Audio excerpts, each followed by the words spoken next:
So how I did that is I said, hey, I can pay you more money on a monthly basis. I can pay you $3,000 a month on a monthly basis, but right now I'm paying you from the proceeds of the house. If you just allow my LLC to pay you moving forward, I'll pay you $3,000 a month instead. Is that something you would be open-minded to? If I can double your payment?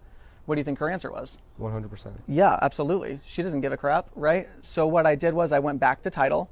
I went back to my servicing company and I said, hey guys, we are going to move this seller finance note, which is a note secured by the deed of trust. That's what it's called when you have a seller finance note.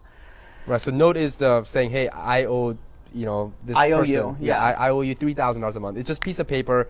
It doesn't really mean anything unless it's secured by real estate most of the time. Most of the time. And then deed of trust is basically mortgage. It's just yes. It's the same thing. It's the house essentially is the way that we're looking at it, and that's what mortgage companies do, right? They're doing a house secured by the deed of trust in first position.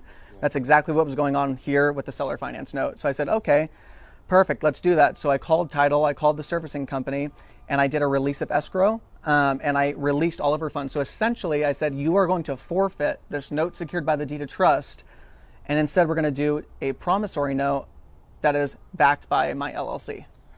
Ooh, okay. So now I still owe her the same amount of money, but I'm increasing the payments to $3,000 a month. But now if I go back, there's no note secured by a deed of trust, which means the house appears to be free and clear. So now it looks like a free and clear property, which is great. Now I can go and get a line of credit, a first lien HELOC on that property for 80% loan to value. So that means I can pull out $400,000.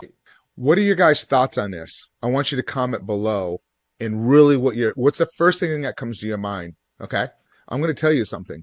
If anybody that I know or anybody that goes through any of my mentorship programs even thinks about doing this, I am going to come and hunt you down. This is absolutely disgusting. So unethical. It's not even funny.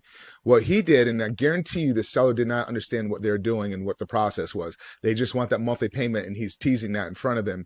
And what he did is he released the mortgage. This seller had a $500,000 mortgage secured against the property. So if they default, they could go ahead and take that property back and sell it off and get the money. What he did is he hadn't released it, do a promissory note, putting it against the LLC, and the LLC has no assets. He could just walk away at any time, or God forbid, I'm sure he might be trying to do the right thing and say, yeah, I'm going to pay it. But what happens if he gets run over?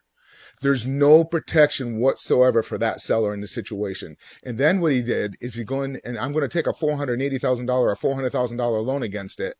Now he's almost $1 million debt against a $500,000 property. This is absolutely absurd what this person did. And he thinks it's cool. I don't know the person. He may think it's creative and it's great, but this is so unethical and so disgusting. If something went bad and you had to go in front of a judge, if you're the investor, what do you think the judge is going to say to you? Should always, and I guarantee you this seller had no clue what happened and they did not consult with an attorney.